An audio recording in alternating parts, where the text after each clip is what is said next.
Alors bonjour et bienvenue pour cette partie 2 de l'enseignement que nous appelons D'où origine la croyance de l'enfer?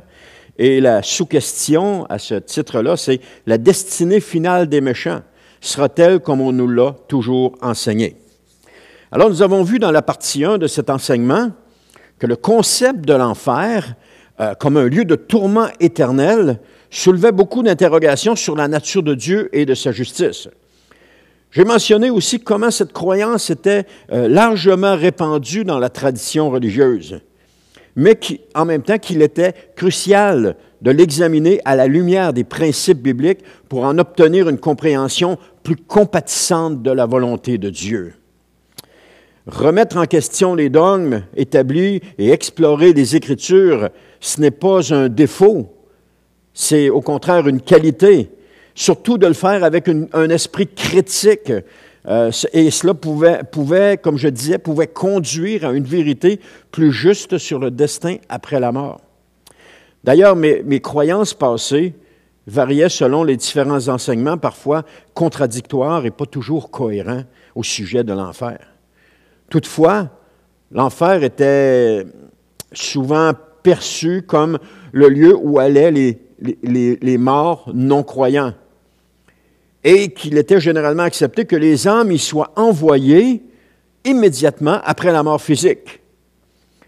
Cependant, je doutais de la cohérence de cette doctrine mise en opposition avec l'amour et la justice de Dieu.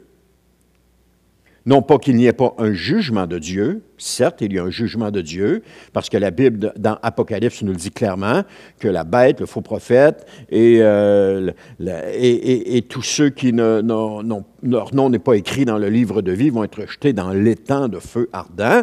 Je le crois, il n'y a pas de problème. C'est la seule chose que je remets en question, c'est la cohérence de cette doctrine par rapport à la torture éternelle. Parce que je pense que c'est dans cet enseignement-là que je le dis, ou peut-être dans l'autre, mais anyway, c'est pas grave. Si les gens sont envoyés en enfer et qu'ils sont torturés, c'est donc que les gens ne sont pas morts, ça veut dire qu'ils vont vivre éternellement.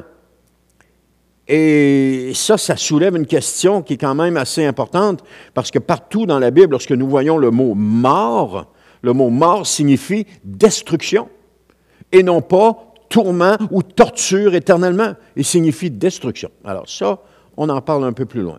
Alors, mon propre cheminement de réflexion sur cette question était nourri par des expériences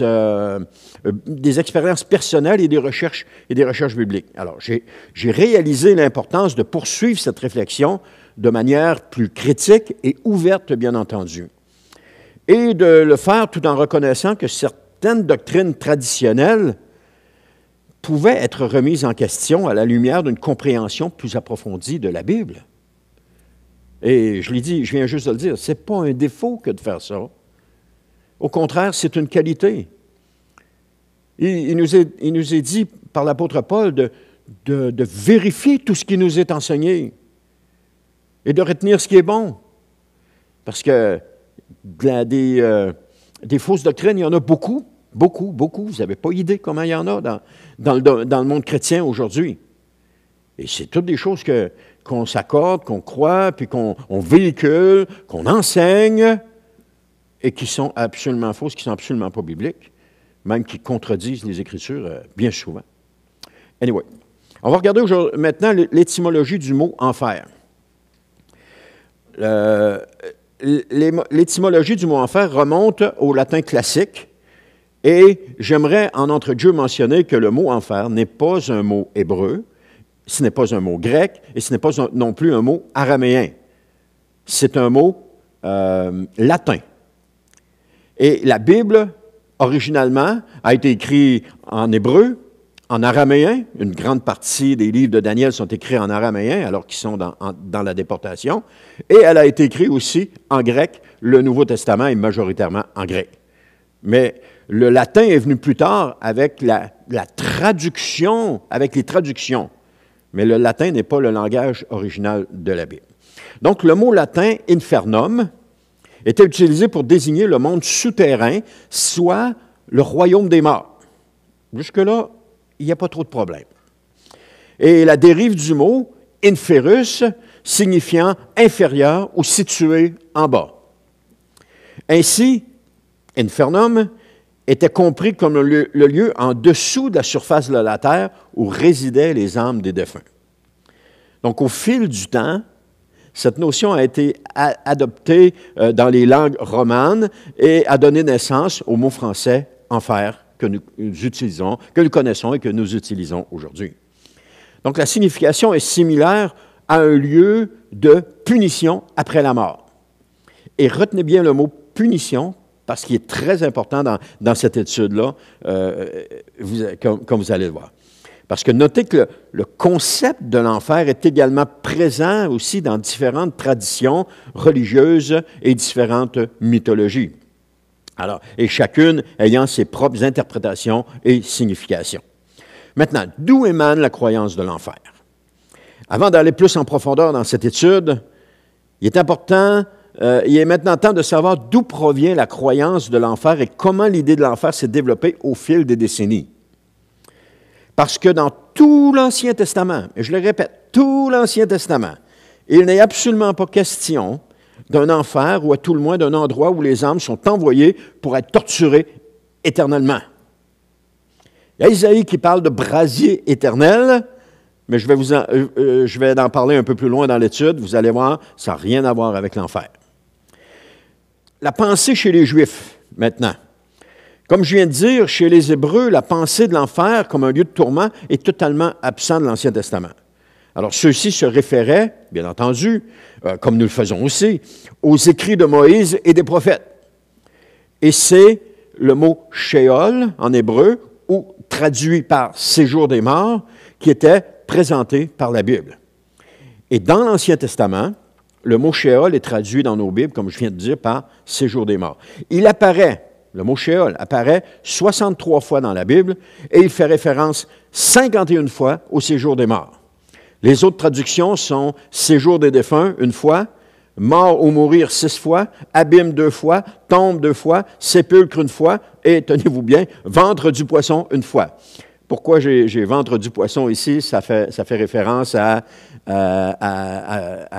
Jonas lorsqu'il est allé dans le ventre du poisson. Certaines traductions disent qu'il était dans le séjour des morts. Du sein du séjour des morts, j'ai crié à l'Éternel. Mais en réalité, il était dans le ventre du poisson. Et si c'est ça, ventre du poisson aussi, c'est parce que la version de la Bible que j'utilise, c'est la version du Sommeur. Donc, il y a certaines petites choses qui sont différentes avec les autres traductions. Mais dans cette pensée juive originale, il n'était pas question d'un lieu de tourment éternel. Quand on parle de Sheol, on ne parlait pas d'un lieu de tourment éternel.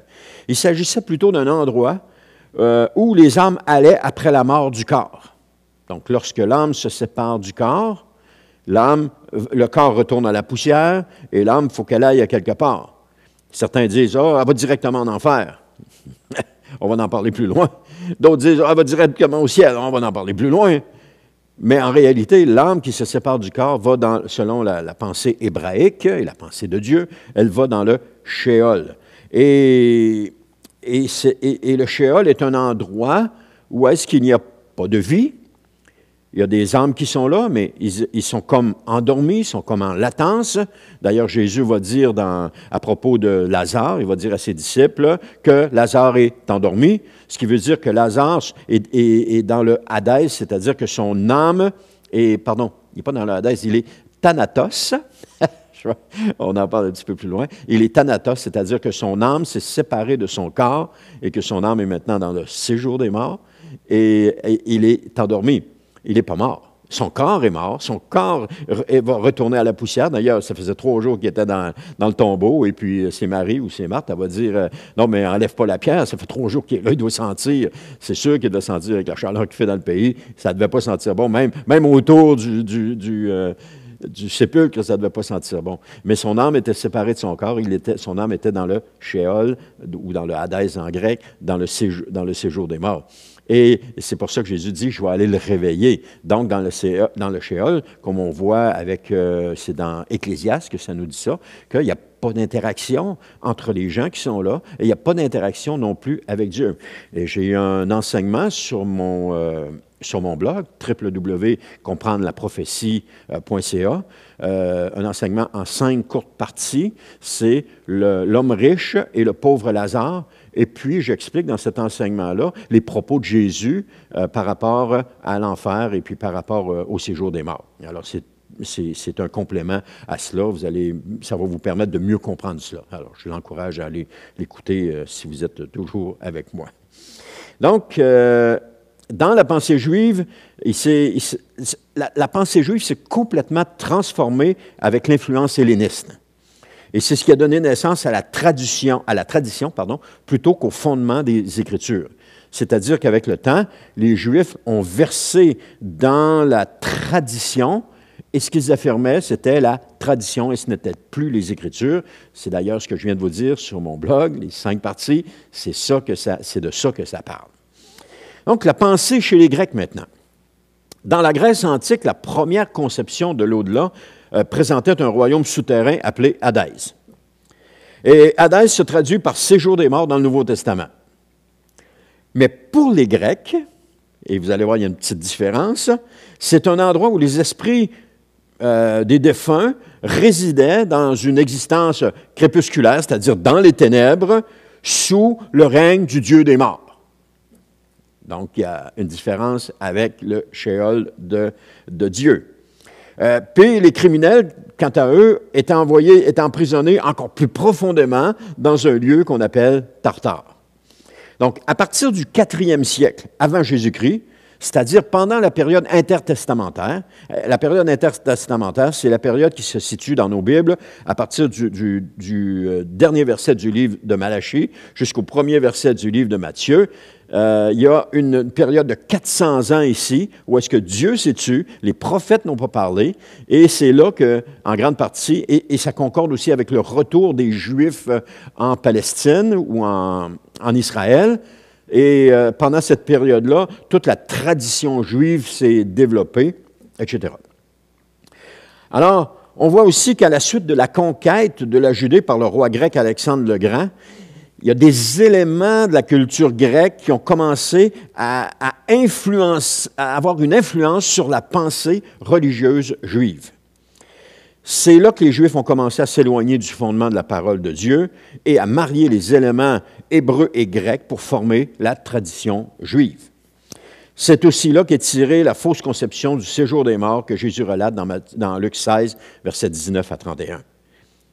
Alors, la pensée chez les chrétiens maintenant, et on parle chez les chrétiens en général, c'est que la pensée des chrétiens qu'on observe, c'est que la croyance chrétienne en l'enfer s'est développée au fil des siècles.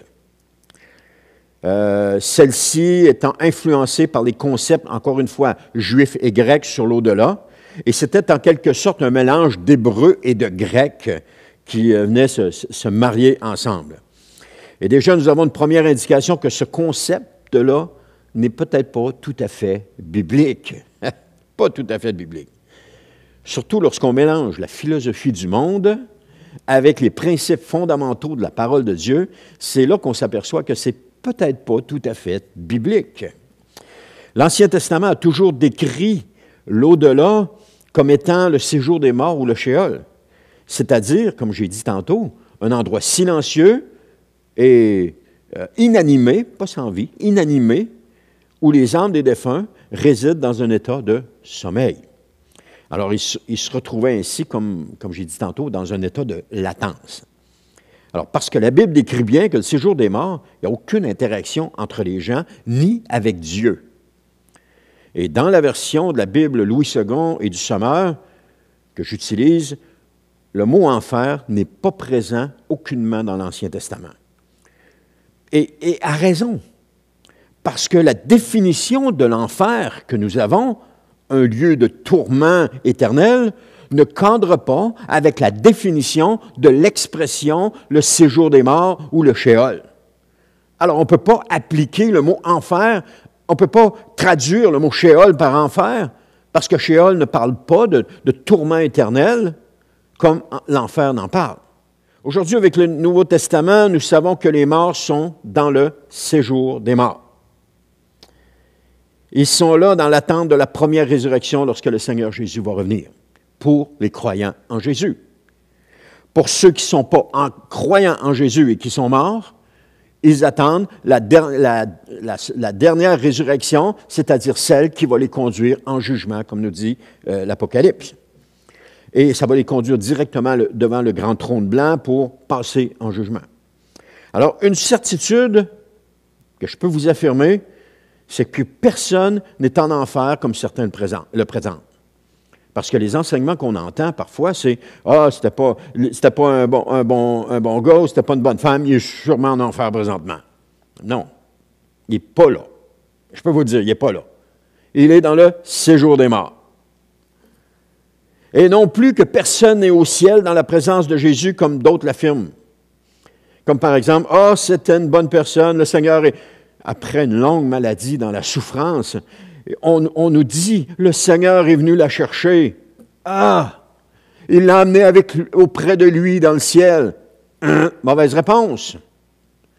Parce que il n'y a personne qui est monté au ciel. C'est ce que l'apôtre Jean nous dit. Personne n'est monté au ciel si ce n'est le Fils de Dieu qui est descendu. C'est toujours Jésus qui descend et non pas les êtres vivants qui montent au ciel. Les gens morts, que ce soit un chrétien bouillant pour le Seigneur, que ce soit un chrétien froid pour le Seigneur, que ce soit un criminel, que ce soit un terroriste, que ce soit un soldat, qu'importe qui c'est, aujourd'hui, il est dans le séjour des morts. C'est ce que la parole de Dieu nous dit. Il est dans le séjour des morts. Il n'est pas au paradis comme on l'entend. C'est incroyable, les faussetés qui sont véhiculées, j'en reviens pas. Alors, tous les humains décédés, sans exception, sont dans le séjour des morts, comme la Bible l'enseigne. Et dans l'Ancien Testament, on voit que le concept du séjour des morts accueille les personnes qui y descendent pour ne plus y remonter. C'est ce que Job, chapitre 7, verset 9, nous dit. Il dit, « Tout comme une nuée qui se dissipe et passe, l'homme va dans la tombe, Sheol, pour n'en plus remonter, ou pour ne plus y remonter. » Plus tard, ce que nous découvrons, c'est qu'au 6e siècle, avant Jésus-Christ, dans la tradition juive, le Sheol, ou le séjour des morts, a commencé à être perçu comme un lieu temporaire. C'est-à-dire un lieu où tous les défunts attendaient une éventuelle résurrection physique. Mais ce concept n'était pas accepté par tous les regroupements religieux. Et c'est pour ça qu'on peut discerner dans le livre des Actes des Apôtres un certain groupe religieux, les Sadducéens, qui ne croyaient pas en la résurrection. Ça nous dit ça dans Actes chapitre 23, verset 8. Les Sadducéens, en effet, déclarent qu'il n'y a pas de résurrection, pas plus que d'anges ou d'esprits, et les pharisiens affirment le contraire. Donc, les pharisiens, plus axés sur la tradition, accueillaient les nouvelles idées avec beaucoup d'empressement et les incorporaient dans leurs mœurs pour que ça devienne rapidement une tradition et que ça fasse partie de la tradition. Les Sadducéens, pour leur part, étaient plus conformes aux Écritures, mais en même temps, il n'y avait pas tout vrai non plus. Il y avait des choses qui avaient fausses, il n'y avait pas tout vrai non plus. Mais j'aimerais vous ajouter ici que l'Ancien Testament parle de résurrection des morts. Donc, la résurrection des morts, elle est mentionnée dans l'Ancien Testament. On voit ça dans Job, chapitre 19, versets 25 à 27, qui nous dit « Mais je sais, moi, que mon défenseur est vivant. En dernier lieu, il surgira sur la poussière. Après que cette peau aura été détruite, moi, dans mon corps, je contemplerai Dieu. Oui, moi, je le verrai, prendre alors mon parti, et de mes propres yeux, je le contemplerai, et il ne sera plus un étranger pour moi. Ah, mon cœur se consume d'attente au fond de moi. » Donc, Job avait l'espérance de la résurrection, et son cœur attendait ce moment-là. Ésaïe 26, 19 nous dit, « Mais tes morts revivront, les cadavres de ceux qui m'appartiennent reviendront à la vie. Oui, vous qui demeurez dans la poussière, réveillez-vous. Poussez des cris de joie, car ta rosée est une rosée de lumière, et la terre rendra les trépassés. » Daniel 12, 2 nous dit, « Les nombreux humains qui dorment dans la poussière de la terre se réveilleront, les uns pour la vie éternelle, les autres pour la honte et l'horreur éternelle. Alors, la notion de résurrection était présente dans l'Ancien Testament. Et c'est peut-être pour cela que Marthe a dit à Jésus à un moment donné, elle a dit, « Oui, je sais qu'il ressuscitera au dernier jour. » Donc, il y avait cette compréhension qui était là. Est-ce que la compréhension de Marthe venait des enseignements de Jésus? Ça, c'est pas mentionné. Mais une chose, l'Ancien Testament parle de résurrection. Donc, quand les pharisiens disent que oui, il y a la résurrection, ils ont raison. Et les sadducéens disent que non, il n'y a pas de résurrection. Eh bien, ils n'ont pas vu ces passages-là, c'est certain. Et c'est pareil encore aujourd'hui. Il y a des gens qui affirment des affaires qu'ils n'ont pas lu leur Bible. Ils ont juste répété ce qu'ils ont entendu, ils répètent quelque chose qui est faux. Comme par exemple, donne juste un petit exemple comme ça, on dit « Ah, l'épouse de Christ, c'est l'Église. » Mais la Bible dit clairement qui est l'épouse de Christ. C'est dans Apocalypse où est-ce que l'ange va dire à Jean « Viens, je vais te montrer l'épouse de Christ. » C'est, il dit ça de même, c'est la nouvelle Jérusalem qui descend du ciel. C'est dit, c'est écrit noir sur blanc. Ça ne peut pas être plus clair que ça. Et les gens continuent d'affirmer, « Ah, l'Église est l'épouse de Christ. » Non, l'Église n'est pas l'épouse de Christ. L'Église est les invités à la noce. Et c'est ça que le Nouveau Testament nous dit. Mais ça, il y a des gens qui continuent de propager ça parce qu'ils n'ont pas regardé leur Bible. C'est pas compliqué. Parce que quand tu commences à regarder un peu ta Bible, tu commences à chercher objectivement, tu commences à voir les choses.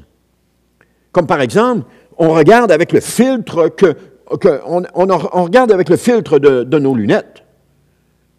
Je lisais 2 articles différents de 2 auteurs différents, mais il y en a un qui dit, entre autres, il dit, « Écoutez, je vais vous dire ce que la Bible dit à propos de l'enfer. » Mais il avait mis ses lunettes d'enfer pour expliquer les versets qui ont rapport au Sheol, comme quoi c'était l'enfer. Mais le Sheol n'est pas la définition de l'enfer. Alors, l'article était bien écrit, c'était correct, mais toute son argumentation était faussée parce qu'il avait mis ses lunettes d'enfer. Un autre que j'ai lu aussi, le gars parle du retour de Jésus, mais le problème, le gars, il a mis ses lunettes de pré-tribulationniste. C'est-à-dire que Jésus va revenir avant la tribulation. Alors, tout ce qu'il interprète dans la parole de Dieu, ce n'est pas objectif, c'est avec ses lunettes pré-tribulationnistes. Non. Tu peux pas aller loin avec ça. Ce qu'on doit faire, c'est enlever toutes les lunettes qu'on a et regarder objectivement ce que la parole de Dieu dit. C'est ça qu'on doit faire. Donc, la notion de résurrection des morts était aussi répandue dans l'Ancien Testament qu'elle l'est dans le Nouveau Testament. Et selon la croyance de l'époque, les justes, après cette résurrection, demeureraient en présence de Dieu. Tandis que les méchants subiraient des tourments dans un lieu éternel, appelé Géhenne, pas un lieu éternel, dans un lieu appelé Géhenne, décrit comme un endroit maudit de feu et de fumée. Alors, on voit ici un changement de paradigme concernant le séjour des morts décrit dans l'Ancien Testament, et c'est ce qui nous a amené à notre croyance aujourd'hui. Mais encore une fois, la définition du mot « enfer » ne cadre pas avec la définition du hébreu du mot « Sheol ». Parce que, je vous le répète, parce que l'enfer est un lieu de tourment éternel, tandis que le Sheol est un lieu sans interaction, où les âmes sont là, endormies, attendant la résurrection. Mais on constate dans tout cela l'influence helléniste qui amena les Hébreux à verser dans la tradition et à délaisser le fondement des Écritures. Et c'est encore pareil aujourd'hui. Plusieurs chrétiens versent dans la tradition en délaissant le fondement des Écritures. Parce que vous remarquerez qu'une fausse doctrine, c'est attrayant, c'est invitant, c'est envoûtant, c'est motivant, mais c'est contradictoire aux Écritures. Et des gens versent là-dedans, plutôt que de verser dans les Écritures. Alors, l'idée de l'enfer comme un lieu de tourment éternel pour les âmes damnées, ça s'est beaucoup développé pendant la période médiévale. Et c'est ça qu'on va voir, là, la conception médiévale de l'enfer. D'ailleurs, les conceptions de l'enfer ont pris beaucoup d'ampleur à ce moment-là, et je dois vous dire que c'est à ce moment-là que ça l'a dérapé, puis pas à peu près.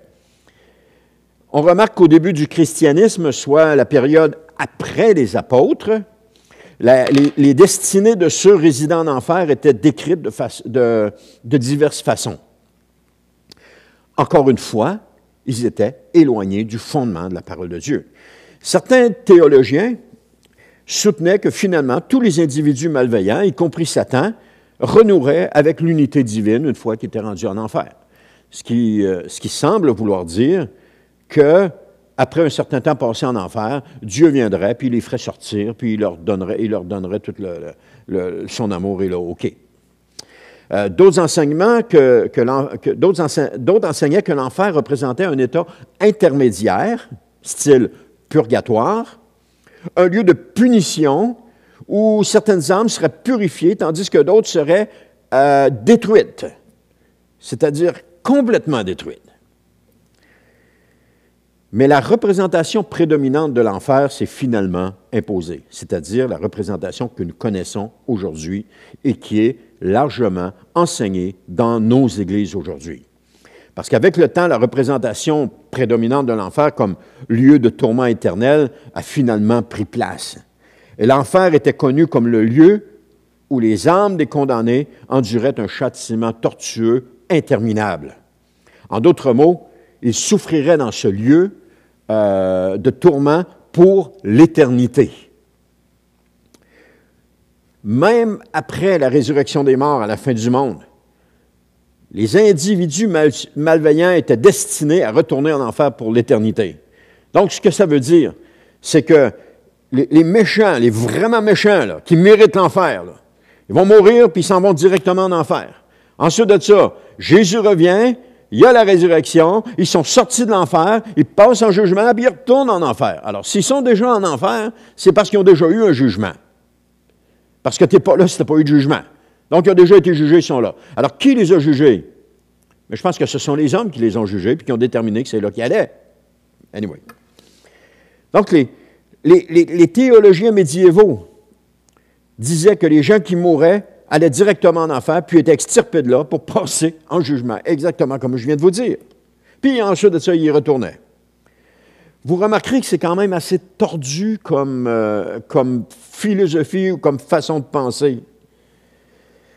C'est absolument pas biblique, ça ne concorde absolument pas avec les Écritures.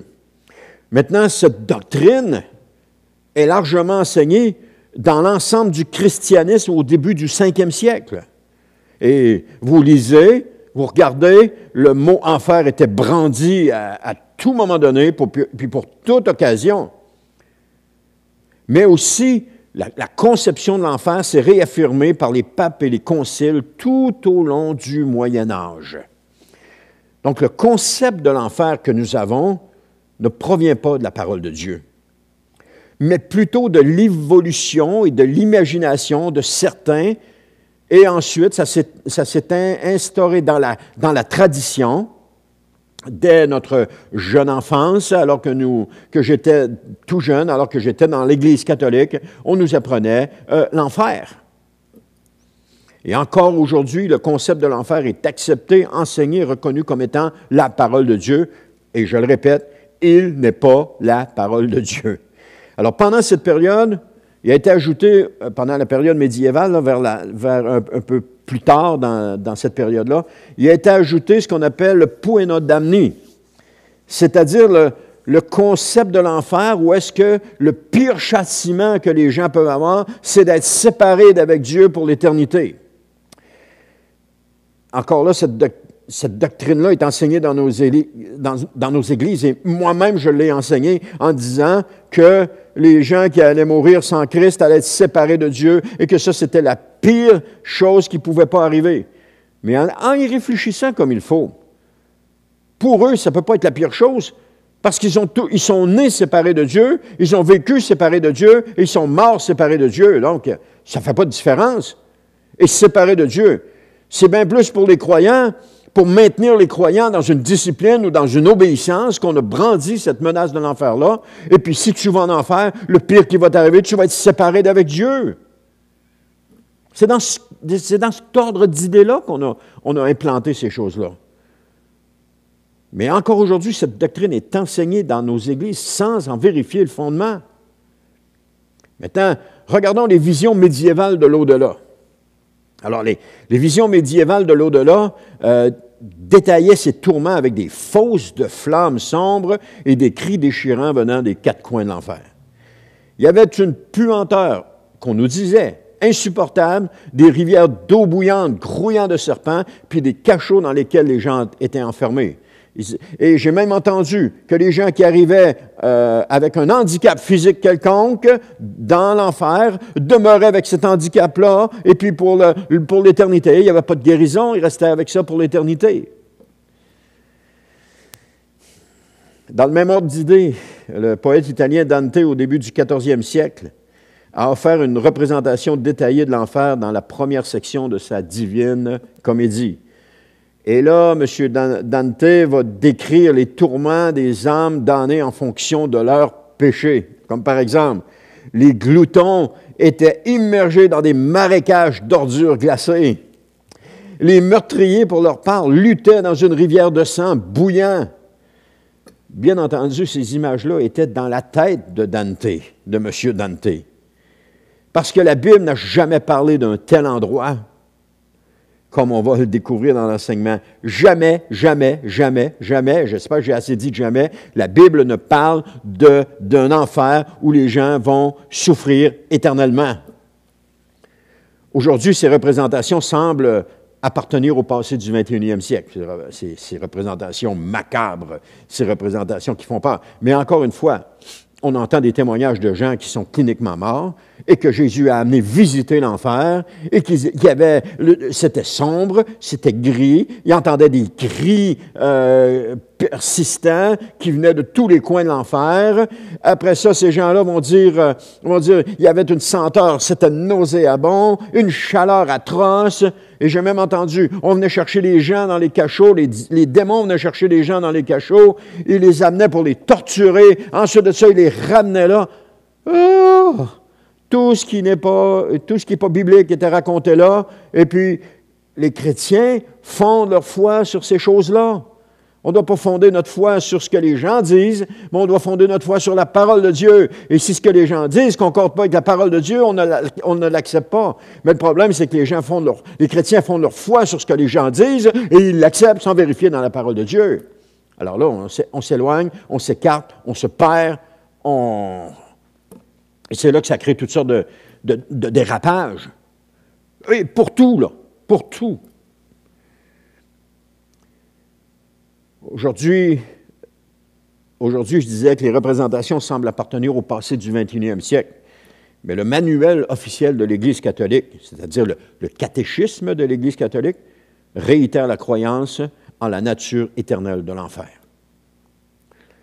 Bien entendu, il évite les détails macabres présents dans les tentatives antérieures de décrire l'expérience infernale, mais il réaffirme que la principale douleur de l'enfer réside dans la séparation éternelle avec Dieu. Pour tout dire, notre doctrine ou notre compréhension de l'enfer nous vient majoritairement de la tradition de l'Église catholique plutôt que de la Bible. Et est-ce que vous trouvez ça normal? Moi, je ne trouve pas ça normal. Puis on prend ça, on ne vérifie rien, puis on enseigne ça. La Stanford Encyclopedia of Philosophy, l'encyclopédie de philosophie de Stanford, écrivait ceci. Selon une vision relativement répandue dans la culture chrétienne, au sens large, le paradis et l'enfer sont essentiellement des compensations méritées pour le genre de vie terrestre que nous menons. Donc des punitions et des récompenses. Les bonnes personnes vont au paradis comme une récompense méritée pour une vie vertueuse, et les mauvaises personnes vont en enfer comme une juste punition pour une vie morale. Voilà, ça décrit très bien, mais très bien, ce qui est enseigné dans les églises aujourd'hui. Très bien. Récompense et punition. Je vous ai dit tantôt de retenir le mot punition qui est important, parce que l'enfer est un concept de punition et non pas de conséquence de nos choix. Si tu ne fais pas ce que Dieu te demande, tu vas avoir une punition. La punition que tu vas avoir, tu vas aller en enfer pour être torturé pour l'éternité. Alors, comme j'ai mentionné précédemment, selon le principe de l'enfer, toutes les âmes ont la vie éternelle, soit avec Jésus ou sans lui, tourmentés dans un lieu qu'on appelle l'enfer. Mais ils ont la vie éternelle. Alors, ce n'est pas ce que la Bible parle, ce n'est pas ce que la Bible dit. Parce que pour être tourmenté éternellement, il faut avoir une connaissance des choses. Et ce qui voudrait dire que nous sommes vivants. Ce qui n'est absolument pas biblique, comme on va le voir dans cet enseignement-là. C'est vraiment pas biblique. Alors, en conclusion de cette deuxième partie, on voit que l'étude de l'origine de la croyance de l'enfer révèle une évolution complexe qui est influencée par diverses traditions religieuses et qui est notamment, comme j'ai mentionné, juives et grecques, puis médiévales, qui sont toutes attachées, ficelées ensemble. C'est loin d'être un concept universel accepté dans les Écritures. Parce que l'idée d'un enfer éternel de tourment pose des défis théologiques énormes, et même moraux.